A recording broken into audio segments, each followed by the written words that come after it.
Welcome everyone to another Hearts of Iron 4 mod spotlight. This time we're going to have DiDay's Units of World War II, I believe it is called, and it is a mod that, as it says, common units of World War II, it just adds units in the division designer, and it adds a few technologies as well to go with those units. Now, essentially, if we go look at the tech tree, we will see a bit, pretty much very quickly what it is all about. Now, in the Infantry tech tree, you may notice that there's not a lot of changes, but when you actually go and click on attack and, for example, look at the details over here, that was a cheat, you can see that it increases the attack for faction infantry. For example, this one as well. Support weapons, all faction infantry. And we will see later what those faction infantry units are. But then the other real change is the fact that there is now amphibious tanks in the game, which obviously are good in amphibious assault such as marshes, rivers, and just from the sea, so it's essentially intended to be in marine units, and then glider light tanks, which are of course meant to be paradropped, thus sort of having the better sort of having a unit that can actually work with those special forces troops that in the previous game normally there just wouldn't be a unit like that. Now, in the support with battalions is where some of the changes start to really come into play. Now, engineer company has been changed around, and it is now coupled with assault pioneer company. Now, unfortunately, I cannot show you both comparatively to each other, but it's safe to say that assault pioneer company is an offensive focused unit. So it increases the movement and attack in certain terrains, whereas the engineers increase entrenchment and defense, HP, and defensive and movement in certain types of terrain. So essentially, the assault pioneers are more for attacking into terrain, and the engineers are more into defending from terrain. Both are actually really worth it for their price. Now, there is also another new thing, which is the heavy engineer battalion.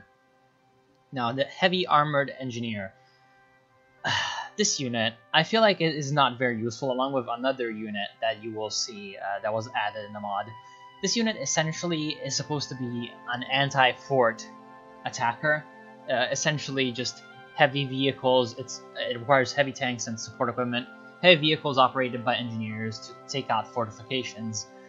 Something that doesn't really quite click with me is the fact that they gave it really huge penalties in all other terrains, and also the fact that they gave it really horrible stats. For example, as you can see, it actually decreases your hard attack, it decreases your breakthrough, and just in general, it is not a very good. It also decreases your armor somehow, even though it's heavy tanks. So I feel like they could have made this unit a lot better, especially because it just represents such a cool little concept and such a very specialized thing that you wouldn't really use in most situations, because essentially what this represents is those kind of weird minesweeper slash bridge layer slash sort of heavy mortar tanks such as the aviary Churchills and the likes that were used during World War II by a few of the sides, especially the British and the Americans, but also, for example, the Soviets, and in some way also the Germans use these kinds of vehicles. And it's just kind of sad that they're not really represented better, because I feel like they are very weak, they are very expensive, because again, they require heavy tanks, and to research the technology you need engineer company free, assault pioneer company free, and I believe also the second heavy tank. No, actually no, you don't need the second heavy tank. The second heavy tank is for something else that I'll show you later. But yeah, it just requires so much, and it doesn't really provide anything, so I just don't feel like it's worth it, and that's a problem. Another tech that was added was the armored cars. The armored cars are essentially just a lighter version of light tanks. They're pretty decent in terms of statistics, though of course they kind of lack in some of the areas such as armor and soft attack and breakthrough. But they're still pretty decent. Their cost is not that great. Unfortunately, they do require rubber, which means that they do compete with motorized infantry for pretty much everyone except the Netherlands and the British, because, yeah, rubber is just very hard to come by. And the later armored car techs actually increase your recon company, because it is essentially sort of assumed that you later use armored cars in your recon companies. I'm not sure if there is a motorized recon company with armored cars. I'd have to look. Doesn't look like it. Perhaps later, but doesn't seem to be for now. Then another change is the assault guns. They added assault guns to the medium tank tech tree. They can only be researched as modifications of medium tanks. You cannot research assault guns as modifications of heavy tanks. They have also added the infantry tank, which is just a very, I don't know, meh, sort of 1934 vehicle that doesn't really lead into anything, so it's just kind of a historical accuracy thing. I don't think anyone's ever going to use infantry tanks in their army playing this mod. Now, the assault guns pretty much are medium tanks that are essentially just provided with a gun and then taken out. The turret is taken out and they are provided with a bigger gun. That's pretty much what they are. Now, what is their difference from tank destroyers? Because they're pretty much a similar concept. Now, tank destroyers essentially have more hard attack and more piercing, which increases their ability to fight armor, whereas assault guns have slightly better breakthrough, I believe slightly better defense. No, they don't have slightly better defense. Same defense, same speed, but less hard attack and less piercing. So essentially what it does is it allows you to sort of have a differentiation between the tank destroyers that are meant to fight tanks and the assault guns that are meant to fight infantry. So it depends. If you're wanting to fight tanks, for example, if you're going to be fighting Germany, okay, you go for the assault guns. If you want to, that's the assault guns, the tank destroyers. If you want to fight, I don't know, Spain, you're going to want assault tanks. So that's the difference.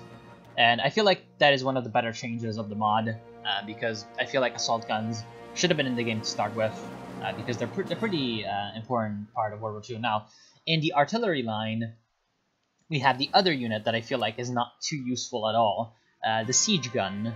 Now, the siege gun is interesting. It is, I believe, in a company? No, it's in just a random, okay, siege artillery battery.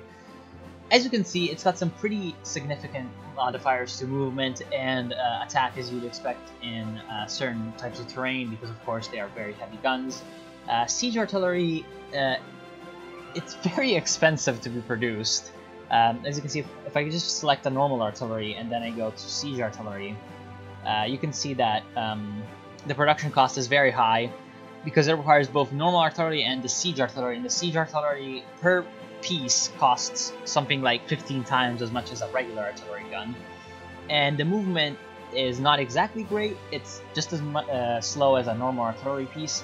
And it has more soft attack and more hard attack. However, the drawbacks are, of course, the movements and attacks in terrain, which is the reason why I feel like the siege artillery is not exactly that useful.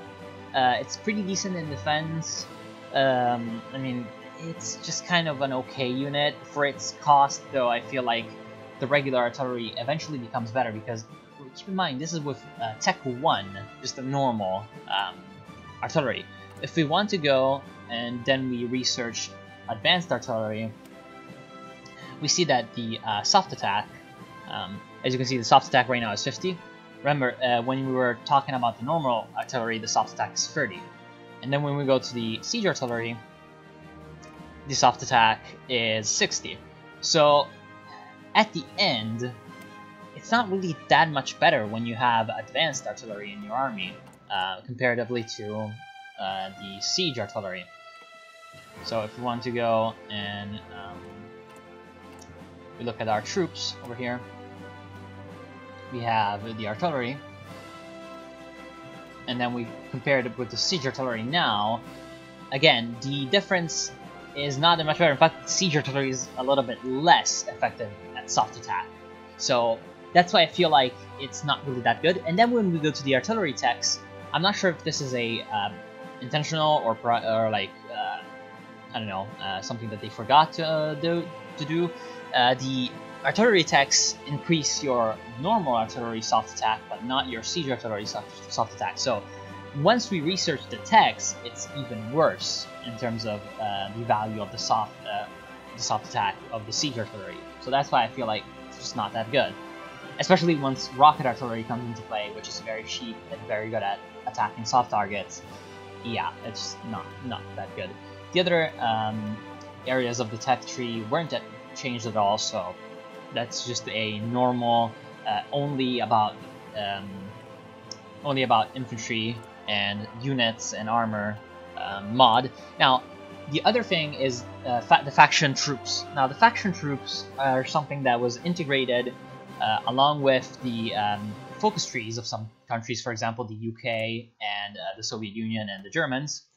And they are essentially just various types of lead infantry that belong to various armies during World War II. In fact, some aren't even elite infantry, some are just militia. For example, colonial infantry, which are present for the European colonial powers. The Soviets also have a different militia unit, which is the NKVD Border Division.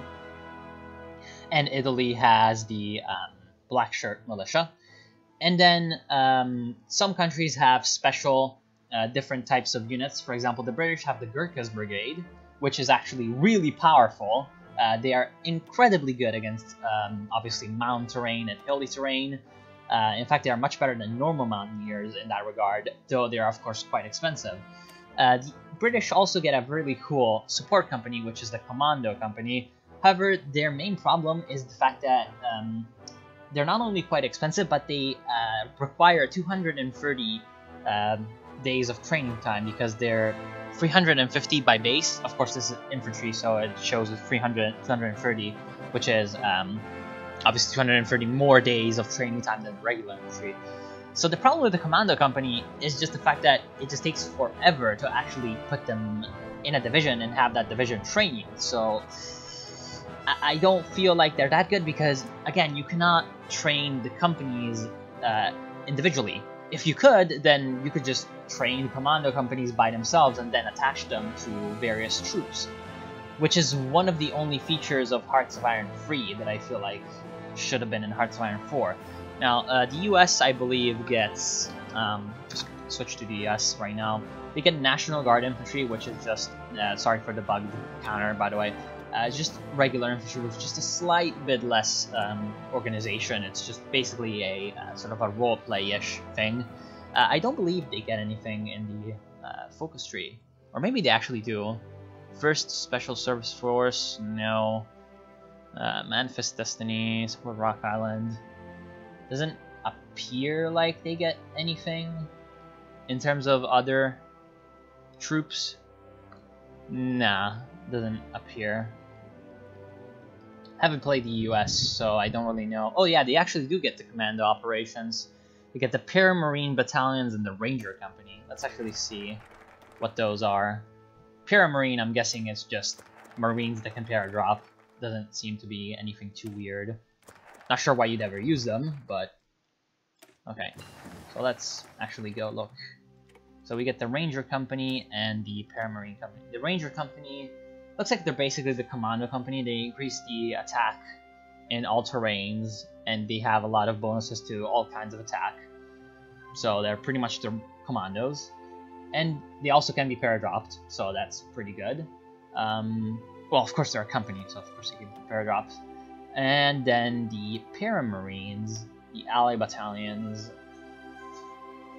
Yeah, they just look to be sort of halfway between paratroopers and Marines. So, again, quite cool unit as a sort of role play. I'm gonna have that unit. And then they also added light infantry, which is essentially infantry that has very slight bonuses to certain terrains, is less expensive, and obviously has less, especially hard attack and defense and breakthrough, I believe, are also lower. So essentially, it's just a smaller infantry unit that's not as good. Then if we go to Germany, you have SS troops, and in general, fascist troops have been added. There are essentially normal troops, except they have more suppression and more supply consumption. That is essentially what they are. Italy also has a few troops for that. I'm not exactly sure if they have... Oh, wait, 1 second. The SS troops are actually activated by National Foci, And that's another gripe that I do have with the mod. For some reason, Invest in Waffen SS gives you 100 army experience, which doesn't really make any sense. I get it that it's supposed to, I feel like, give you... Actually, no, you already have the templates. So why would it give 100 army experience? I mean, the Waffen SS was not the army, and in combat, the Waffen SS wasn't, unlike, contrary to popular myth, the Waffen SS was not exactly the best in terms of combat performance, because essentially it was just fanatics given the best weapons. So of course, they had the best weapons, so some certain Waffen SS divisions had the best weapons, so they performed in some way better, but comparatively to normal army divisions that were essentially equipped in the same way, then they were pretty much trounced all the time. So I'm not exactly sure why it gives you 100 army experience, and also 25 army experience from these other two. And then the Volkssturm Militia, which is another focus that was added, just gives you the Volkssturm as a unit. I'm not even sure what their stats are, and of course it increases your recruitable population. However, I'm just not even sure as to why it doesn't give you any negative things. And also the prerequisite is being in a defensive war, which, if you're Germany, you're not going to be in a defensive war, but unless it just means that you have part of your territory occupied, I'm not sure. In which case, still with a player, it's rare that it happens. Let's actually see if Italy does have any foci to activate their fascist troops. Perhaps Marines and Lennycraft, Seawolves. No, doesn't look like it. Oh no, actually, yeah, they do. Invest in the CC.NN and CC.NN Special Forces Armored. Okay, so that's also kind of annoying that, for example, for the Italians, you don't have a little bit better in terms of Special Forces, because the Italian Special Forces were legitimately actually sort of better than other countries in certain areas, so I feel like they should have represented that a little bit. Definitely a little bit more comparatively to Germany. And then also Japan, just to show it to you. Oh, Japan is not a tag. What? Jap. This video is not running a little long just because I have to list all these units that were added. Now, Japan didn't get any foci, which is okay because if you go look, they have Imperial Guard stuff over here. Imperial Guard Motorized Infantry, Imperial Guard Cavalry, and Imperial Guard Infantry. They're just essentially normal infantry with more suppression and more supply consumption. And then if we go to the Soviets, they have guards. Unfortunately, I cannot show you the stats of guards because you have to complete Lessons of War to get guards, which makes sense because they were established in 1941, late 1941, so you would have to have Lessons of War researched for it to be historical. However, it just, yeah, and that means that I cannot show them to you because I'd have to essentially play through a campaign as the Soviets to actually show you the stats of guards. So I'm not sure as to how guards are in any way. Yeah, that's unfortunate. They also get the NKVD Militia, NKVD Pograniczna Dywizja, essentially NKVD Border Division, and also the NKVD Commissar. I'm guessing... okay, another suggestion that I would have for the mod maker, I feel like this should be renamed to Blocking Detachment, NKVD Blocking Detachment, which is still not very historical, but it's more historical than NKVD Commissars, because, again, Commissars are more of a thing that, again, I should actually just, I'm gonna link you in the description something that explains a little bit of the role of Commissars and Blocking Detachments in World War II Soviet Army, because it is something that is not exactly ever sort of discussed in any good way, because there's a lot of myths surrounding their usage and the likes. Again, it increases, looks like, the reliability and the suppression of your troops. I'm not even sure if I can see the company by itself. Looks like it increases defense by quite a lot, almost as much as engineers. A little bit of breakthrough, lots of soft attack. So it's actually a very powerful company. That's because it actually seems to require a lot of manpower. Actually not that much, and quite a bit of equipment. However, it also increases the reliability of troops and the HP by quite a bit, actually, just as much as engineers. And it also, of course, offers a suppression bonus. So it's actually really powerful comparatively to some other companies. However, I feel like it should be renamed perhaps the blocking detachment because, again, commissars were more of a thing for sort of higher command levels. Essentially, there was a commissar that were monitoring sort of division commanders, battalion commanders. There weren't really commissars with normal troops. There were political officers, which are sometimes called commissars. I mean, yeah, pretty much for division levels, commissars would be political officers. And then, I'm sorry, I just smacked my mic in the face. And then I feel like what they were going for with the commissars were blocking detachments, which are another thing entirely. And I feel like blocking detachments could have a focus as well, because they were instituted in 1942, so pretty into the war. So I feel like they could be, for example, over here, placed over here along with the lessons of war. I don't know. I feel like they could work that way. So I don't know. I want to thank you all for watching. I hope that you will enjoy this mod. It's definitely very interesting in terms of the units it has. It's got some questionable things. It's got some very nice things as well. And the main thing I like about the mod is the fact that comparatively to other sort of unit add-ons, for example, the Fox and the Lion or extended rework, it's not quite as sort of complicated in terms of the tech tree reorganization and in terms of the units that it adds, but it does do a pretty good job. Also, they added motorized artillery. I forgot to actually talk about that. There's just normal artillery with truck requirement that can actually follow motorized infantry. So, and it's also got motorized anti-tank and motorized anti-air versions. So it's pretty much what you expect. So yeah, again, not quite as complicated as some other mods. So I feel like it's a little bit more compatible with just a more standard playstyle. If you don't want your game to be too different from the normal one, I feel like this mod can add a lot for not really that much effort. So yeah, I feel like the reason you'd have to check out the mod. And yeah, I feel like that's pretty much it. So I want to thank you all for watching. I hope you will enjoy the mod. As always, links will be in the description, and I'll see you soon. Bye.